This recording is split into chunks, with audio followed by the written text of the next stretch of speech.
얘기한 것처럼 문장은 이렇게 5가지의 기본 형태가 존재한다고 했어요.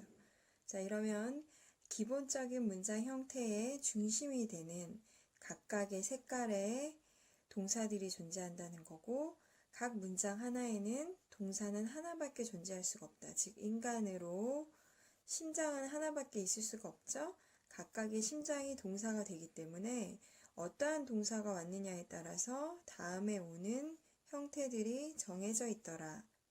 그래서 즉 동사 중심의 언어가 되고 각 동사는 문장에서 하나씩밖에 쓸 수가 없더라. 각각의 동사는 색깔이 있기 때문에 그 색깔에 따라 각각의 문장 형태가 다르게 정해진다.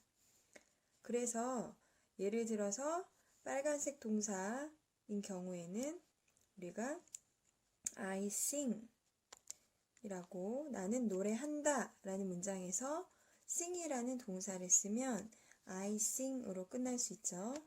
두 번째, 자, 동사가 노란색으로 보어를 취하는 동사들은 자, I am 비동사처럼 이렇게 뒤에 보어를 취해서 나는 좋은 사람, 나는 착하다 라는 의미를 주고 있고요. 그래서 자, 2형식 동사는 보어를 취한다.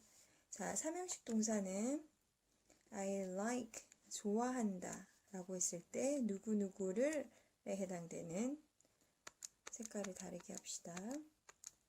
누구를 해당되는 자, 목적어를 취해야 하기 때문에 목적어가 와야 된다. 자, 그 다음에 gave라는 동사는 너에게 책을 이라는 목적어 2개를 취할 수 있다. 그리고 마지막으로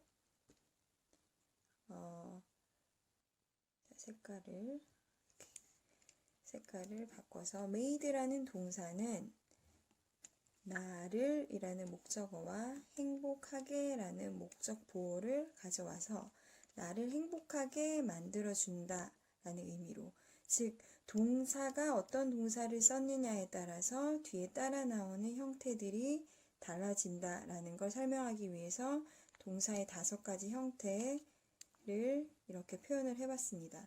그러면 이 5가지 형태로 선생님이 얘기하고자 하는 게 뭐냐? 각각의 동사들은 정해진 형태를 준수해야 하며 그 형태들에 붙여지는 이름이 보어와 목적어 그리고 목적 보어가 있다라는 걸 기억해야 될 거예요. 자, 그러면 동사에 따라서 뒤에 따라 나오는 요소가 달라진다고 했어요. 자, 그러면 처음 본 보어라는 문장 요소, 보어라는 문장 요소를 항상 따라 나오게 만드는 동사부터 보겠습니다. 자, 그 대표적인 동사가 이름하여 비동사죠. 자, 그러면 보어를 항상 취하는 이다, 다, 되다 라는 의미를 갖는 자, 비동사부터 한번 봅시다. 자, 비동사는 뜻이 되다, 이다, 뭐뭐다 라는 의미니까 당연히 보어를 취하는 동사랍니다. 자, 그러면 이 보어를 취하는 비동사를 제외한 나머지 동사들을 우리가 일반 동사라고 해요.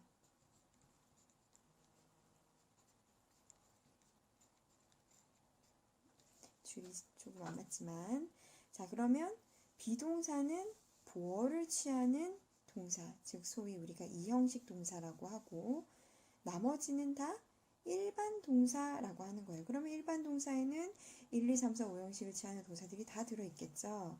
그러면 그 말은 일반 동사는 뒤에 아무것도 오지 않거나 어떠한 것도 없이 I'll go, I'm coming 이런 식으로 동사만으로 써서 뒤에는 아무것도 오지 않거나 아니면 조금 다르게 표현해 볼까요? 다시 자, 그래서 동사만 써서 쓰는 문장을 만들어내는 것. 그 다음 보어를 취하는 것도 가끔씩 있고, 하지만 제일 중요한 건 목적어를 취하는 일반 동사들을 얘기하는 거예요. 자, 그러면 아무것도 오지 않거나 목적어를 취하거나 목적어를 두 개를 취해서 누구누구에게 무엇을 이라는 형태도 취할 수 있고, 마지막으로 목적 보호까지 취할 수 있는 그런 일반 동사가 있죠. 자, 즉 쉽게 말하면 비동사는 보어를 취합니다. 그리고 나머지 동사를 일반 동사라고 하고, 이 일반 동사에는 아무것도 없이 그냥 동사만으로 문장을, 주어 동사만으로 문장을 만들거나 무엇을 이라는, 즉 그때 목적어를 꼭 취해야 하는 동사로 우리가 삼형식 동사라는 말보다는 타동사라는 말을 많이 써요. 그래서 타동사가 되는 일반 동사, 그 다음 누구누구에게 무엇을 이라는 간접 목적어, 직접 목적어를 취하는 소위 수여 동사라고 이름을 짓는 것과, 마지막 아까 잠깐 본 오형식 동사라고 해서 목적어, 목적격, 보어까지 취하는 동사, 이렇게 보는 거죠. 자, 그럼 일반 동사는 무수히 많고, 그리고 비동사라는 게 있고, 그 다음 일반 동사나 비동사와 구별되게 또 다른 동사 하나를 더 적어보겠습니다. 뭘까요? 이러한 동사들을 도와주는, 도울 조자를 써서 조동사가 있죠. 그래서 동사는 조동사, 일반 동사, 그리고 비동사, 이렇게 세 가지의 유형으로 우선은 나눠볼 수가 있어요. 그러면 화면이 자, 이 세 가지의 동사로 봤을 때 조동사는 지금 처음 얘기하고 있으니까 덧붙인다면 동사를 도와주는 거라고 했어요. 그럼 두 가지의 방법으로 도와줄 수 있어요. 하나는 동사의 의미를 보충해 주는 거예요. 그리고 또 다른 하나는 문장을 의문문으로 만들거나 부정문으로 만들 때 활용하는 거죠. 자, 조동사 의미를 보충해주는 조동사 will, have, 가장 많이 쓰이는 조동사라고 봐도 되죠. 그 다음 may, can, shall. 자, 의미가 아니라 문장을 의문문을 만들거나 부정문을 만들 때 활용되는 동사로 조동사는 do라는 게 있어요. 그런데 do를 쓸 때는 항상 따라 나오는 친구들이 does와 did입니다. 왜냐하면 do는 원래의 형태고 does는 동사를 3인칭, 즉 s를 붙여야 될 때 3인칭의 형태로 나오는 동사들. 그게 무슨 말이냐? 주어가 3인칭 단수일 때는 동사의 현재형이라면 s를 붙인다고 합니다. 그래서 그렇게 3인칭 주어의 동사로 활용되는 동사를 의문문이나 부정문으로 활용할 땐 does를 가져오고, 과거 형태에는 did를 갖고 오기 때문에 같이 이렇게 세 가지를 함께 써요. 자, 그러면 조동사에 이런 것들이 있고, 비동사는 보어를 취하는 거고, 그 나머지를 일반 동사라고 해서 동사의 종류로 세 가지를 보고요. 이 세 가지의 동사로 우리는 많은 문법을 구별할 수가 있어요. 자, 그럼 모든 문장, 즉 사건들은 그 문장, 그 사건들이 일어난 때를 표현을 해야 해요. 이런 표현을 우리가 시제라고 하죠. 이런 시제 표현은 모두 동사에 합니다. 그래서 이 동사에 하는 시제 표현을 다음 시간에 연달아서 공부해 보도록 해요. 수고하셨어요. 자, 그럼 동사의 정해진 형태로 쓰이는 요소들을 다시 정리해 보면, 자, 보어가 있고요. 그 다음 목적어가 있고요. 그 다음 목적 보어가 있다는 거예요. 자, 그러면 보어부터. 보어는 무엇이냐? 자, 보어는 동사가 보통 이다, 아니면 뭐뭐다, 아니면 뭐뭐가 되다. 즉 대표가 되는 게 비동사죠. 그리고 이러한 다, 이다, 되다 라는 동사에 이어지는 요소로 보충 설명을 하는 단어다. 자, 보충 설명을 하기 때문에 주격 보호라면 주어와 같은 것을 지칭해서 더 자세한 설명을 하는 거고, 자, 아래에 있는 목적격 보호를 먼저 볼게요. 이것도 보어라는 거죠. 즉 보충 설명을 하는 말이라는 겁니다. 그런데 목적어에 대한 보충 설명을 하기 때문에 이름을 목적격 보호라고 하는 거예요. 또 이것도 그러면 마찬가지로 보충 설명을 하는 거다. 그런데 여기서 보충 설명을 하는 대상은 목적어가 그 대상이 된다.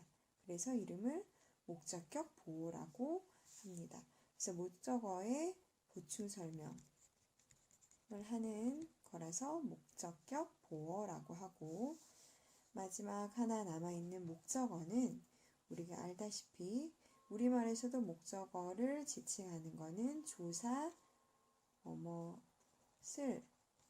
아니면 받침이 없을 때는 를 쓰죠. 그래서 을로 해석이 되는 그러한 단어를 기본적인 목적어라고 하고, 영어에서는 누구누구에게 라는 의미의 해석을 덧붙이는 명사에도 목적어라고 지칭을 합니다. 그래서 이렇게 목적어를 두 개를 누구누구에게 무엇무엇을 이라는 의미로 목적어가 두 개가 쓰였을 때를 간접 목적어라는 말로 에게라는 의미를 주는 명사 목적어를 지칭하고, 을을이라고 직접적으로 그 목적어를 지칭한다고 해서 을을이라는 해석이 붙는 것을 직접 목적어라고 이야기를 하죠. 그래서 선생님이 앞에 사형식 동사로 파랗게 표현한 동사가 쓰였을 때 예시로는 give라는 단어를 썼었는데, 그때는 목적어를 두 개를 취한다 라고 얘기했었어요.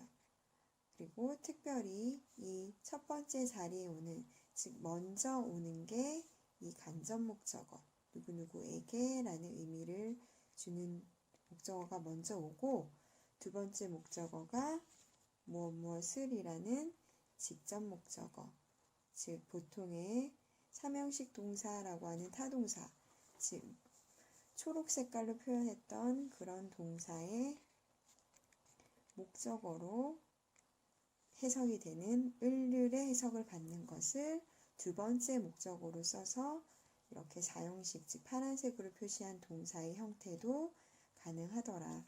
동사의 문장의 형태죠.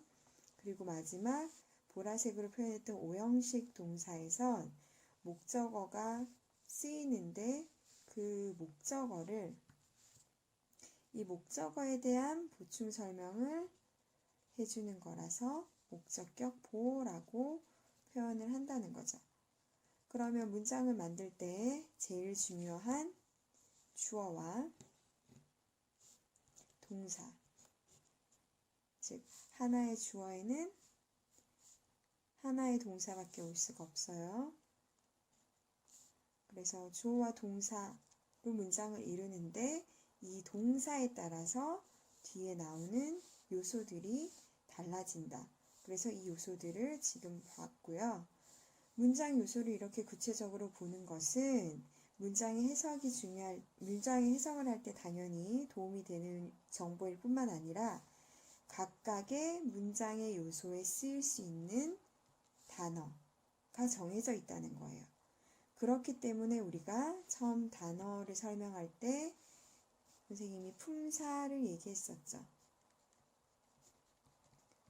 그래서 이 품사를 활용해서 각 문장의 주어, 그리고 동사, 그리고 보어, 그리고 목적어, 그리고 목적 보어까지를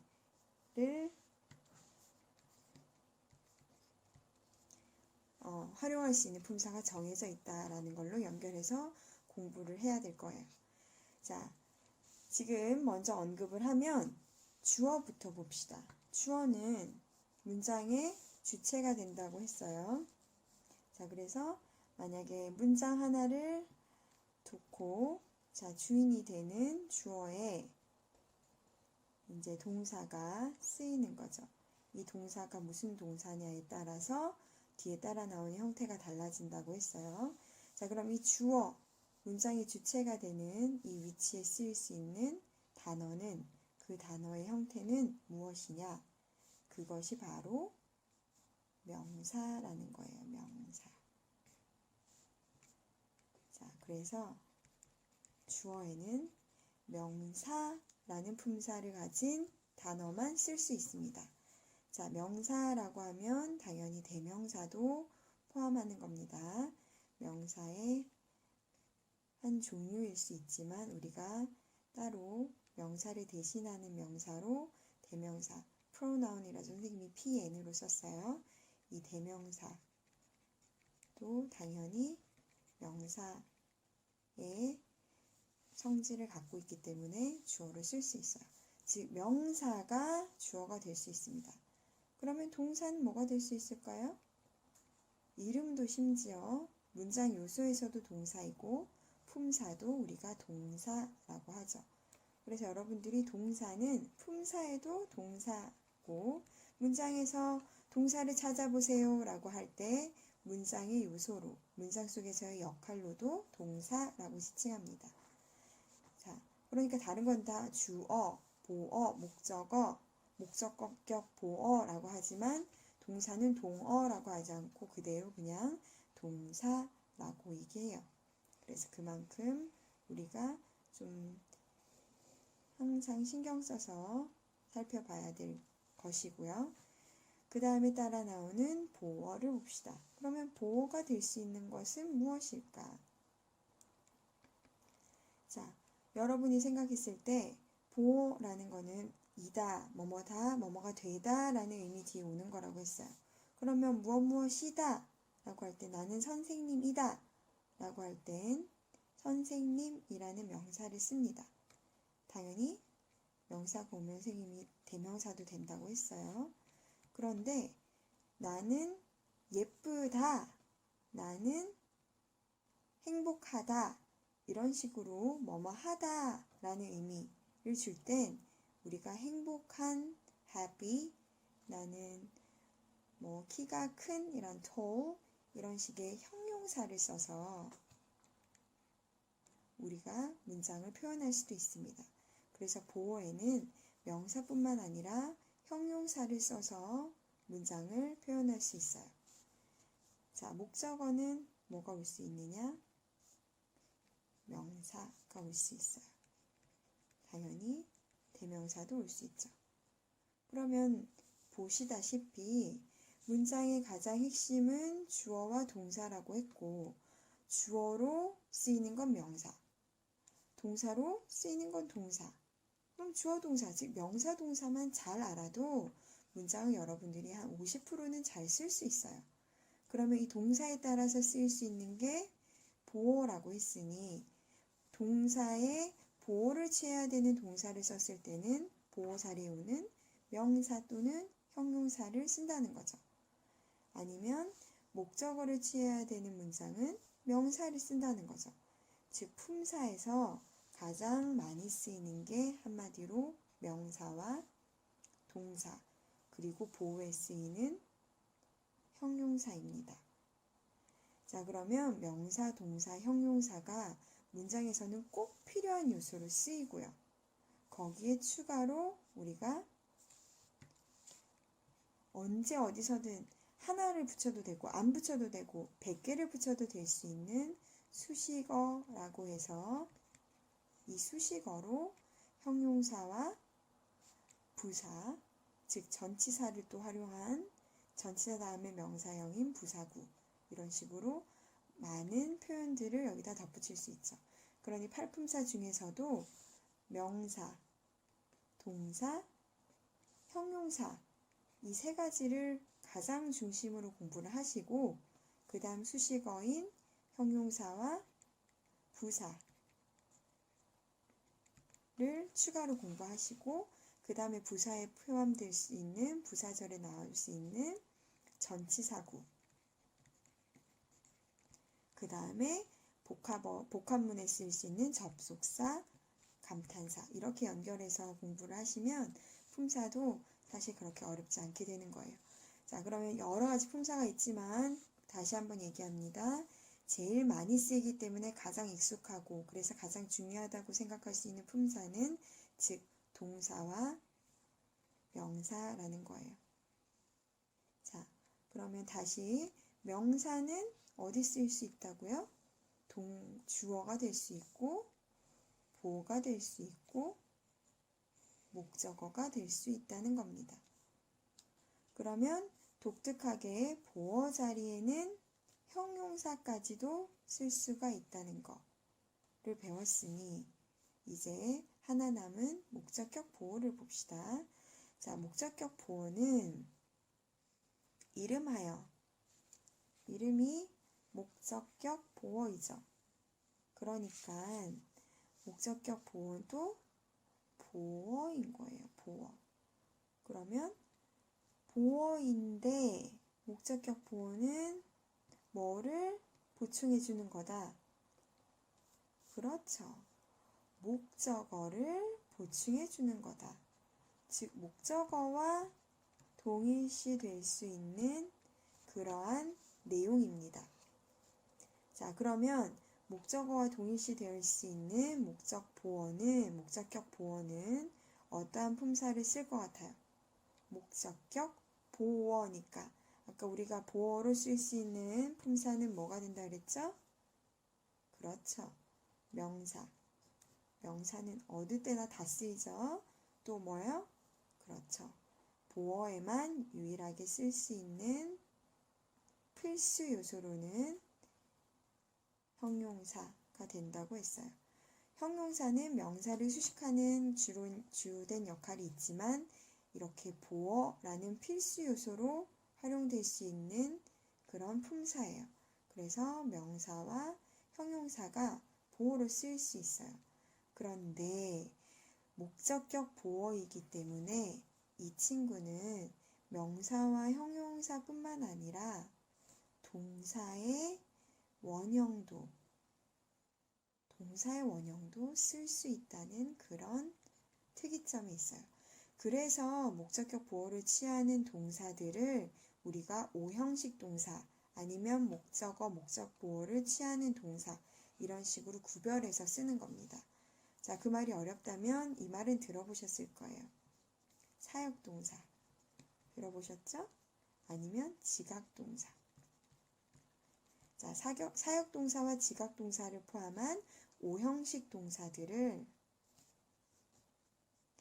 우리가 목적어, 목적격 보어를 취하는 동사라고 하고 때문에 목적격 보어 자리에 쓰일 수 있는 형태가 명사, 형용사뿐만이 아니라 동사의 원형도 있더라.